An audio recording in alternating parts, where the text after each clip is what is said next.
ফার্ডিন্যান্ডকে অনেক বেশি পছন্দ করতে থাকে।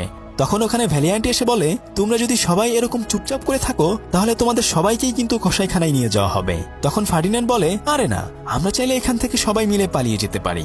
আমি এর বাইরে অনেক ভালো জায়গা দেখেছি যেখানে মুক্ত আকাশের নিচে পাখির মতো ঘুরে বেড়ানো যায়। তখন ভ্যালিয়ান্টি বলে, মানুষটা কখনোই এত ভালো নয়, তারা যদি ভালো হতো তাহলে তোমাকে এখানে আবার নিয়ে আসতো না। তবে এখান থেকে বাইরে যাওয়ার একটাই উপায় রয়েছে, যদি আমরা শহরে গিয়ে সবচেয়ে শক্তিশালী ষাঁড় ম্যাটাডোরকে হারিয়ে দিতে পারি তাহলেই আমরা এখান থেকে বের হতে পারবো, আর এই কাজটাই আমি করব।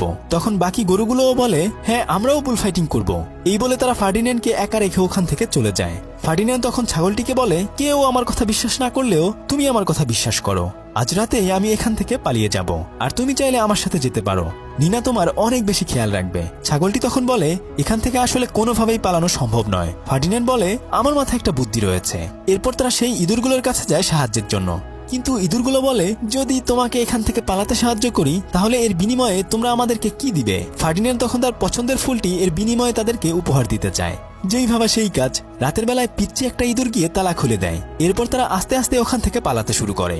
যদিও পিচ্চি ইঁদুরগুলো ওখান থেকে খুব সহজেই এক জায়গা থেকে অন্য জায়গায় যেতে পারে, কিন্তু ফার্ডিন্যান্ডের বিশাল শরীর নিয়ে সে এক জায়গা থেকে আরেক জায়গায় যেতে পারছিল না। যাই হোক, কোনো মতে তারা কিচেনের ওখান দিয়ে পালিয়ে যেতে চায়। ঠিক তখনই ফার্ডিন্যান্ডের চোখ পড়ে দেয়ালে ঝুলিয়ে রাখা একটা ছবির উপর।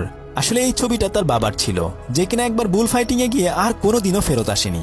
তখন পিচ্চি ইঁদুরগুলো বলতে থাকে, আরে দ্রুত আসো, এই জায়গাটা পার হলেই আমরা সবাই মুক্ত হয়ে যাব। ঠিক তখনই ফার্ডিন্যান্ড বলে, না, আমি এখন এখান থেকে একা পালিয়ে যাব না, আমি এখানে থাকা বাকি সমস্ত গরুগুলোকে আমার সাথে মুক্ত করে নিয়ে যাব।